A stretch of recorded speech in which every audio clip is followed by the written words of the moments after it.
अफसरनामा में आपका बहुत बहुत स्वागत है। और अफसरनामा में आज हमारे साथ एक ऐसे ख़ास मेहमान हैं, एक ऐसे ऑफिसर हैं जो भारतीय पुलिस सेवा के 1983 बैच के ऑफिसर हैं और इन दिनों मध्य प्रदेश पुलिस की कमान संभाल रहे हैं। तो मुलाकात कीजिए अफसरनामा में ऋषि कुमार शुक्ला साहब, डीजीपी मध्य प्रदेश। बहुत स्वागत करता हूं शुक्ला साहब। धन्यवाद, आपने मुझे यहाँ बुलाया और इस अपने विशेष कार्यक्रम में बोलने का अवसर दिया। मैं आभारी हूँ।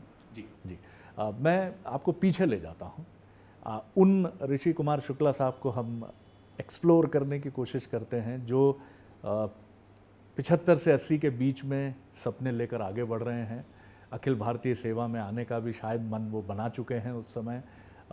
वहाँ से मैं सफ़र शुरू करता हूँ कि बेसिकली आप कहाँ से, मध्य प्रदेश ओरिजिन से ही हैं या बाहर से हैं, एजुकेशन कहाँ हुई और कहाँ ये सपना पला मन में कि मुझे देश की श्रेष्ठ अखिल भारतीय सेवा में, पुलिस सेवा में आना है। ये तो आप एक कठिन समय की बात कर रहे हैं। 75 जी से 80 का जो एक समय था, उस समय मैं कलकत्ता में था। मैं रहने वाला ग्वालियर का हूँ, पर जी चूँकि मेरा परिवार कलकत्ते में रहता था तो मेरी पढ़ाई स्कूल की वहीं हुई। जी तकनीकी शिक्षा की तरफ मेरी रुचि थी और उस ज़माने में आईआईटी में मेरा चयन हुआ। देश के वाह सर्वश्रेष्ठ जी छात्रों में मेरा नाम आया। क्या बात है। कुछ माँ की जी कृपा थी, जी परंतु कुछ ऐसी परिस्थितियाँ उत्पन्न हुई जी कि मैं उस पढ़ाई को आगे न कर पाया। एक अवरोध आया। जी मैंने अपने पिताजी को बहुत जल्दी खो दिया। हमको फिर कलकत्ता छोड़ के वापस आना पड़ा। कालांतर में ये हुआ कि मैंने एक कॉमर्स से बीकॉम किया। जी और उस समय जैसे सब युवक युवतियाँ नौकरी की तलाश में थे, तो मैंने भी कहा विकल्प क्या है। विकल्पों में सर्वाधिक श्रेष्ठ विकल्प ये था जी। और मैंने परीक्षा दी और चयन हो गया। कैसे हो गया मुझे नहीं पता, कोई ना कोई उसमें, मैं ये मानता हूँ कि उस वर्ष मेरे से अच्छे सैकड़ों छात्र रहे होंगे जी। पर कहीं एक बात चलती है कि आपने अगर सही समय पे सही चीज़ उत्तर में लिख दी तो आपका चयन हो जाता है। तो मैं ये नहीं कहता कि मैं बहुत ज्ञानवान या बहुत होशियार हूँ। ये ज़रूर कहता हूँ कि उस समय जो कंपटीशन हुई उसमें मैं क्वालिफाई कर पाया। पर ये कहीं ना कहीं एक मैं मानता हूँ कि आप प्रयास करेंगे तो रास्ते अपने आप खुलते जाते हैं। ये हमारे समाज में एक बहुत बड़ी सकारात्मकता है कि जो भी व्यक्ति प्रयास करने को तैयार है उसके लिए रास्ते खुल जाते हैं। ये आपने बहुत इम्पोर्टेंट बात की। और चूँकि आपका आध्यात्मिक रुझान भी है और मुझे लगता है कि इतना तो हम समझ गए कि एक बहुत जीवन के झंझावातों से गुजर कर आपने पूरी ताकत से कि आईआईटी के नामचीन संस्थान में रिक्रूटमेंट और फिर ऐसे झंझावात कि उसको कंटिन्यू ना कर पाना, फिर बीकॉम की तरफ मुड़ना और फिर सेवा को निकालना। ऐसे में एक युवक, उस समय का युवक, 22-23 साल का युवक, वो इन झंझावातों पर काबू कैसे पाता है? क्योंकि ये मंत्रा जीवन से गुजरने के बाद मुझे लगता है जो हज़ारों लाखों दर्शक देख रहे होंगे इस वक्त इस कार्यक्रम को, और ख़ासतौर से वो युवा जो कहीं ना कहीं इन परिस्थितियों से गुजरते हैं। जीवन में कुछ इसी तरह की परिस्थितियों से मैं भी गुजरा हूँ, तो मुझे मालूम है कि वो कितना कठिन क्षण होता है। क्या कहेंगे आप, कैसे संभालें अपने को? क्योंकि कमाल किया आपने, इसके बीच में आपने अर्थशास्त्र दिल्ली स्कूल ऑफ इकोनॉमिक्स के विद्यार्थियों को पीछे छोड़ा।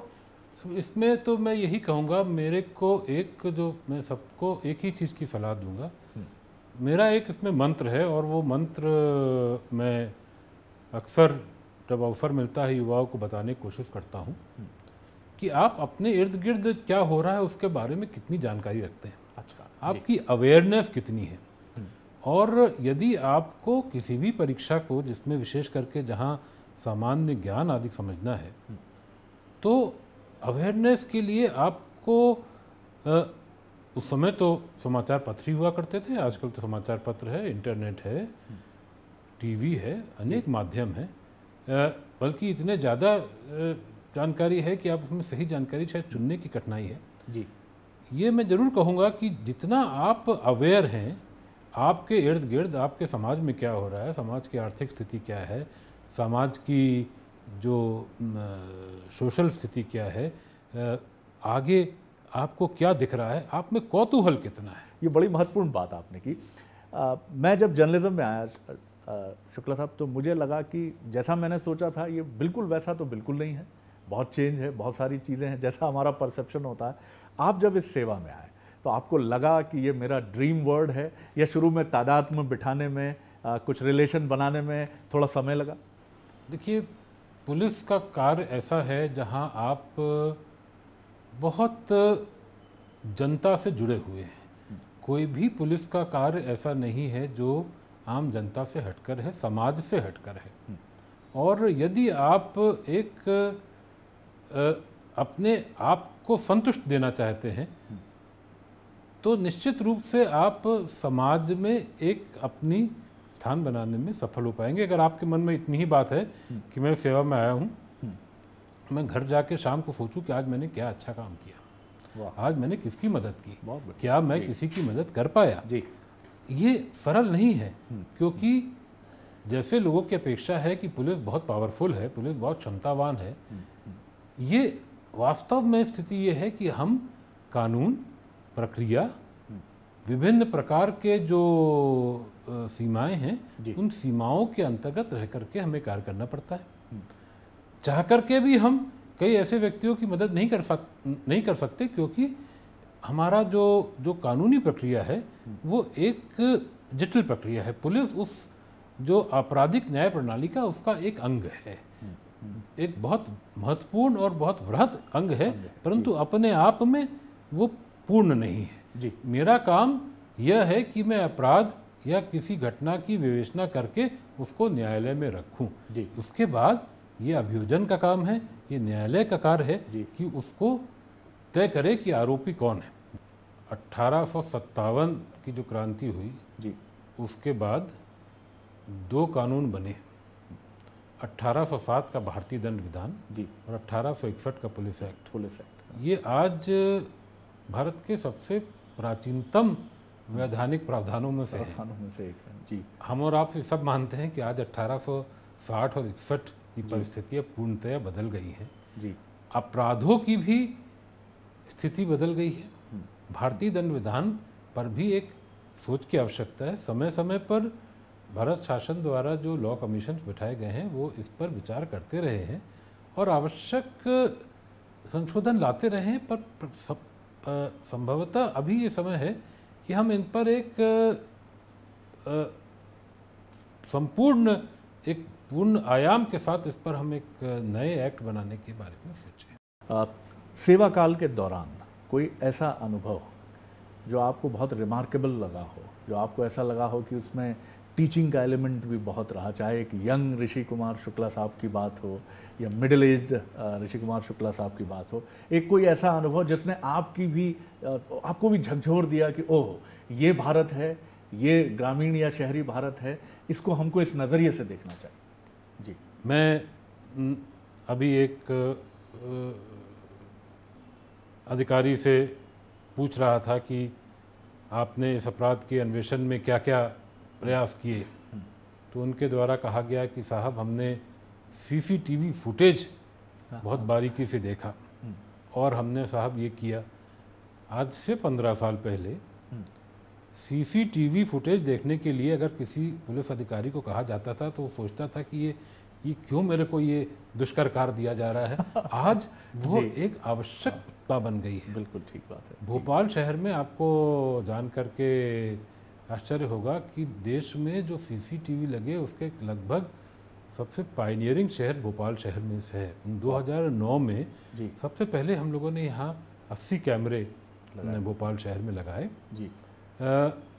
जो हमें उस समय ये दिक्कत होती थी कि हम अपने अधीनस्थ अधिकारियों को ये बैठाने में दिक्कत होती थी, देखो कि इसमें क्या आ रहा है, सोचते थे कि साहब एक काम और है, ज़मीन पे तो दिख नहीं रहा है, टीवी पे हम क्या देखें कैमरे में, परंतु आज उसका उपयोग समझ में आ रहा है। तो तकनीक का जो जिसको एक रिमार्केबल चेंज आया है, ये पूरी पुलिसिंग में एक चेंज ला रहा है, नई चुनौतियां ला रहा है, साइबर क्राइम्स ला रहा है और ऐसे अपराध ला रहा है जिस पे हम कल्पना नहीं कर सकते थे। पहले हम ये देखते थे कि ऐसे डकैत होते हैं जो किसी व्यक्ति का अपहरण करके उससे फिरौती मांगते थे। आज हम ऐसे डकैत देख रहे हैं जो किसी का डेटा इनक्रिप्ट कर देते हैं, चुरा ले रहे हैं और कह रहे हैं कि आपको डेटा वापस करना है तो आप इसके लिए फिरौती बिटकॉइन के रूप में दीजिए। देखिए कैसे कैसे आयाम बदल रहे हैं। तो हमारा विभाग तो ऐसा विभाग है कि हमको हर प्रतिदिन नई लर्निंग के साथ इन नई चुनौतियों को हमें देखना पड़ता है। बिल्कुल आपने ठीक है, लेकिन हमने सुना है कि आपने जो ये कोशिशें हैं पुलिस के आधुनिकीकरण की तकनीक के ज़रिए, इसमें काफ़ी आपका इंटरेस्ट भी है और मोदी साहब जो प्रधानमंत्री हैं देश के, नरेंद्र मोदी, वो भी डिजिटाइजेशन और इस तरफ बढ़ने की काफ़ी उनकी बात है। आप मध्य प्रदेश पुलिस के लिए क्या सोच रहे हैं? आपने बहुत महत्वपूर्ण बात कही कि सीसीटीवी फुटेज अब बहुत अन्वेषण का, अनुसंधान का एक बहुत इम्पॉर्टेंट प्रोसेस हो गया। आप कैसे आगे बढ़ा रहे हैं इस प्रोसेस को मध्य प्रदेश पुलिस? देखिए, मैं दो चीज़ें हैं इसमें। एक तो सबसे बड़ी बात यह है कि संवाद का सबसे बड़ा जो आजकल माध्यम है वो सोशल मीडिया बनता जा रहा है। जी। किसी भी संस्था के उन्नयन और उसके जो स्ट्रेंथ है, मजबूती है, उसके लिए उसका आंतरिक संवाद होना बहुत आवश्यक है। मेरे पास लगभग 1 लाख पुलिस अधिकारी कर्मचारी हैं। यदि इन सब की ऊर्जा हम एक साथ जोड़ सकें, उनके सबके संवादों में हम साथ जुड़ सकें, तो हम निश्चित रूप से अपनी कार्यक्षमता को और अधिक उन्नत कर पाएंगे। एक तो संवाद की बात है। दूसरी बात है कि हम नित नई तकनीकों का उपयोग करते हुए, जैसे आपने भी देखा कि पिछले 10 माह पूर्व हम लोगों ने डायल 100 की एक स्कीम इंट्रोड्यूस की है। ये डायल 100 की स्कीम आज लगभग प्रतिदिन 5000 कॉल्स को अटेंड करती है, जहां पर पुलिस की मदद की लोग आवश्यकता महसूस करते हैं, गुहार लगाते हैं। वहां हमारा ये वायदा है और ये 99% जो एक बहुत बड़ी संख्या है, हम तो चाहते हैं 100 हो, 99% केसेस में आपको 10 से 15 मिनट के अंदर ये सहायता मिलेगी। मैं आपके दर्शकों से भी आग्रह करता हूँ कि अगर कभी पुलिस की ज़रूरत पड़े, ज़रूर डायल 100 का उपयोग करें। हम आपके साथ हैं, पहुँचेंगे हम आपके पास। कई बार पुलिस के ऊपर में ये बहुत शिकायत करना बड़ा आसान है कि साहब आपने बड़ा दुर्व्यवहार किया, आपने बदतमीजी कर दी, आपने पिटाई कर दी। तो हम अपने हर पुलिस थाने में सीसीटीवी कैमरे लगा रहे हैं। आप आइए, आपका हर काम पारदर्शी तरीके से हो रहा है और पुलिस के अधिकारी भी जो हैं उनको भी मालूम है कि सीसीटीवी कैमरे लगे हैं और वो सब हम लोग उनका मॉनिटरिंग कर रहे हैं ताकि सबकी सुनवाई हो। और ये हमको भी उससे राहत मिलती है कि हमारे अधिकारियों कर्मचारियों को ये है कि उन पर कोई ये ना कह दे कि उन्होंने गलत काम किया। एक इसमें नई बात और जो आपको मैं अवगत करना चाहूँगा, उज्जैन पुलिस में हमने जितने हमारे ट्रैफिक कांस्टेबल हैं, एक प्रयोग के रूप में उनको बॉडी वॉर्न कैमरास दिए हैं। मतलब उनके बॉडी के यूनिफॉर्म में हमने कैमरा लगा दिया है, जिससे कि जो एक आम शिकायत होती है पुलिस से, जो बहुत ही साधारण बात है कि साहब ट्रैफिक पुलिस वाले ने पैसे ले लिए, साहब 10 रुपये ले लिए, 50 रुपये ले लिए, तो ये कैमरा उसको है, वो सामने सामने आपके जो भी काम हो रहा है वो सामने हो रहा है, पारदर्शी तरीके से हो रहा है। तो पुलिस की क्रेडिबिलिटी को बढ़ाने के लिए हम इन कैमरास का और अधिक उपयोग कर रहे हैं। मुझे लगता है ये बहुत आपने बिल्कुल दोनों पक्षों को बड़ा मजबूत किया है इससे। एक और सवाल जो मेरे जहन में आता है वो सवाल ये है कि प्रेशर, पुलिस और दबाव उच्च स्तर पर भी, दबाव मध्यम स्तर पर भी और दबाव निचले स्तर पर भी।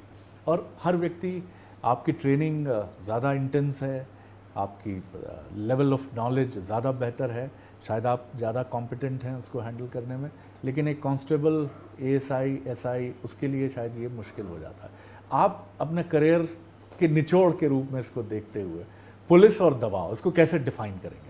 मैं आपके प्रश्न के पहले भाग को पहले कहना चाहूँगा। जी देखिए, ये जो बहुत सारी चीज़ें मैं आपसे बात कर रहा हूँ, डायल 100 है ये। जी जी एक बात मात्र मेरे नेतृत्व या नवाचार की नहीं है। जी पुलिस हमारा एक बहुत, हमारे मध्य प्रदेश पुलिस की बड़ी गौरवशाली परंपरा है। जी जी हमारा नेतृत्व हमेशा बहुत प्रभावशाली है। न केवल नेतृत्व, हमारे जो अधीनस्थ अधिकारी हैं वो सब मिलके हम लोग एक टीम के रूप में काम करते आए हैं।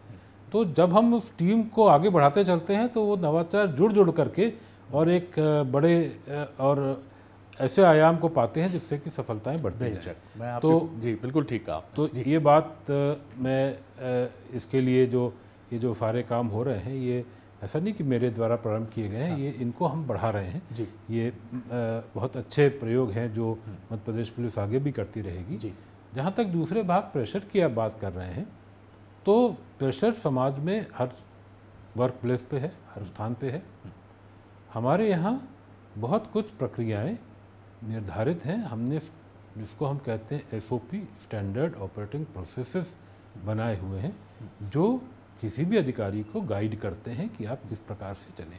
प्रेशर तो हर हमेशा आता है, जगह जगह समस्याएं खड़ी होती हैं। हम ऐसे काम को करते हैं जहाँ हर कहानी के दो पक्ष होते हैं। बिल्कुल ठीक है जी। तो जो दो पक्ष हैं, एक पक्ष तो हमसे नाराज होकर ही रहेगा, ये तो स्वाभाविक है जी। हम तो एक तरह से, जैसे हम कहें कि समाज के, जिसको मैं कई बार कहता हूँ कि शनि के रूप में है।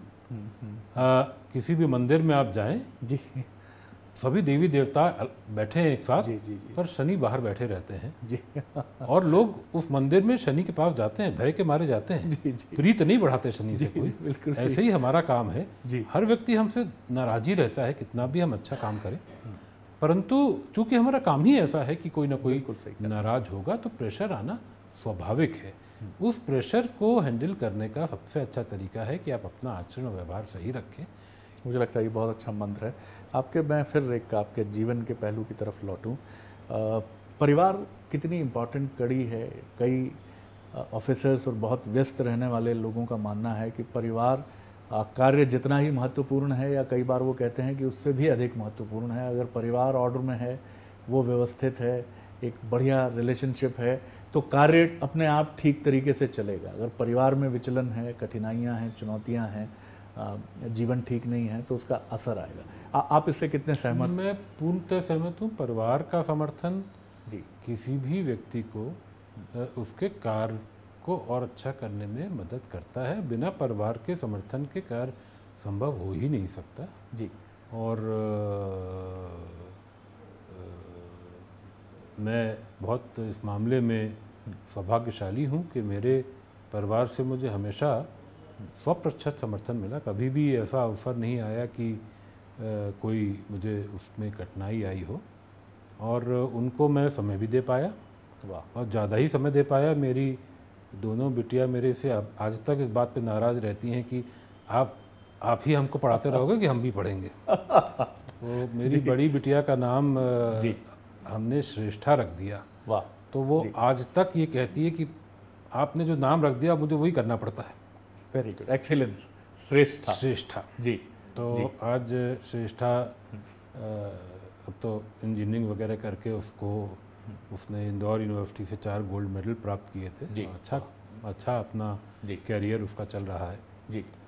तो मैं हमेशा उन लोगों के ऐसे तकनीकी विषयों में भी, दोनों मेरी बिटिया इंजीनियर हैं, इसमें मुझे कम ज्ञान है, अल्प ज्ञान होने के बाद उपरांत भी जी। मैं हमेशा उनके मदद में जुटा रहता हूँ।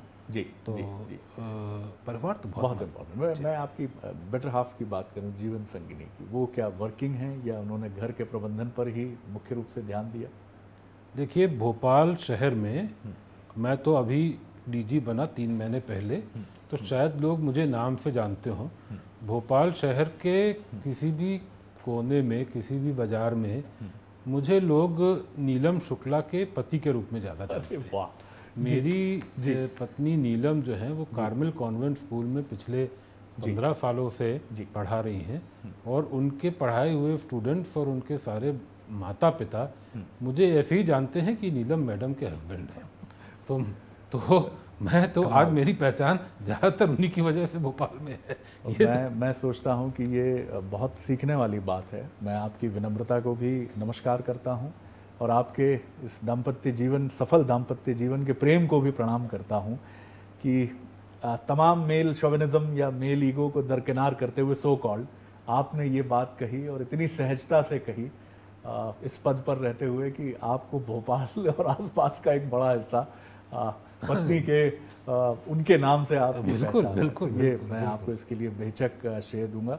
तो निश्चित तौर पर मतलब जब वो एक अध्यापिका हैं और एक परमानेंट स्कूल से जुड़ी हैं तो काफ़ी एक वैल्यू सिस्टम घर में, और आपका तो हमको पता ही है, लेकिन मुझे लगता है कि घर में जो एक बहिर्मुखी एक रोल है विदेश मंत्रालय का वो शायद उन्होंने ही संभाला। जी हाँ, वो बहुत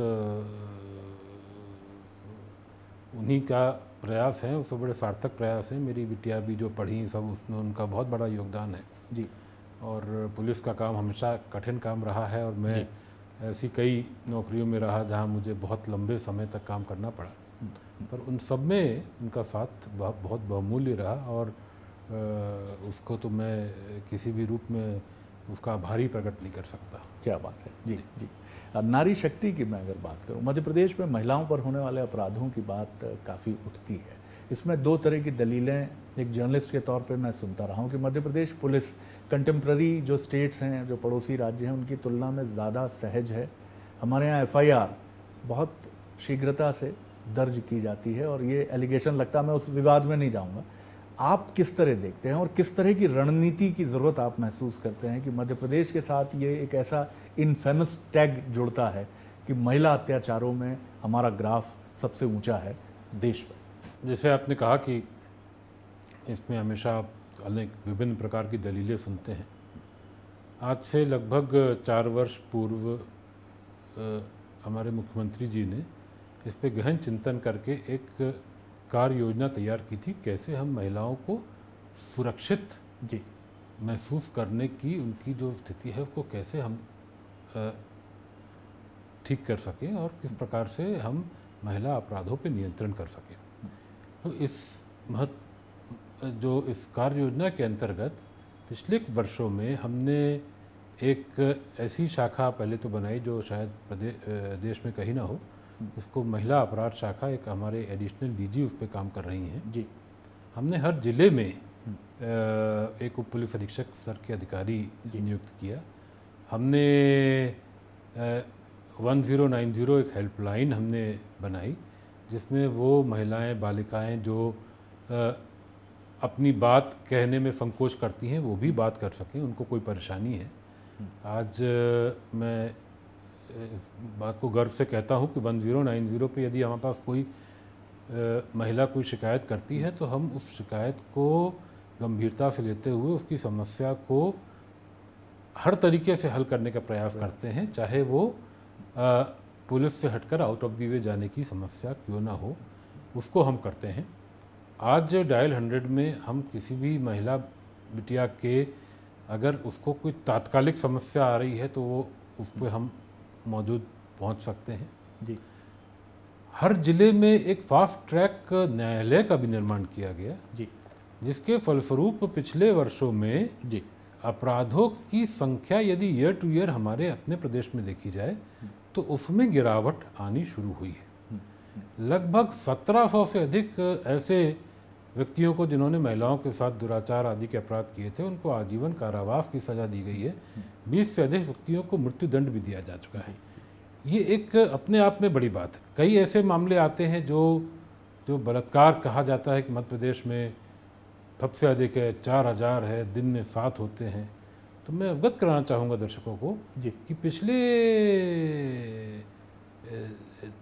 4 वर्षों का जो ट्रेंड है वो एक डिक्रीजिंग ट्रेंड है। पिछले साल की तुलना में 15% कम बलात्कार हुए। और एक बात मैं आपसे कहना चाहूँगा कि हम, जैसे मैंने कहा कि कई ऐसे मामले हैं जो करीब करीब हमने ये पाया है कि 98% ये रिपोर्ट ऐसी हैं जो बालिका उस व्यक्ति को जानती थी किसी न किसी रूप में। अब ये समाज में जो एक ऐसी कुरीत बन रही है, इसके लिए हमको समाज से सहयोग की अपेक्षा है। जब तक समाज में हम अपनी नैतिकता को, अपने वैल्यू सिस्टम को ठीक नहीं करेंगे, तब तक हम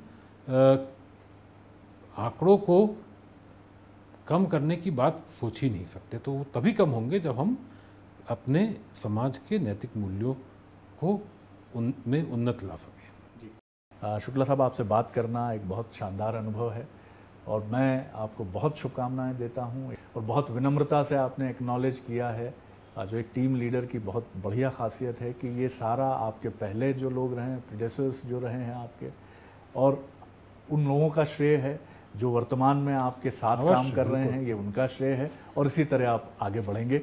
ये थे अफसरनामा में मध्य प्रदेश पुलिस के मुखिया ऋषि कुमार शुक्ला साहब। अफसरनामा में इतना ही, इजाज़त दीजिए, अगली बार एक और अफसर को लेकर आपसे मिलेंगे।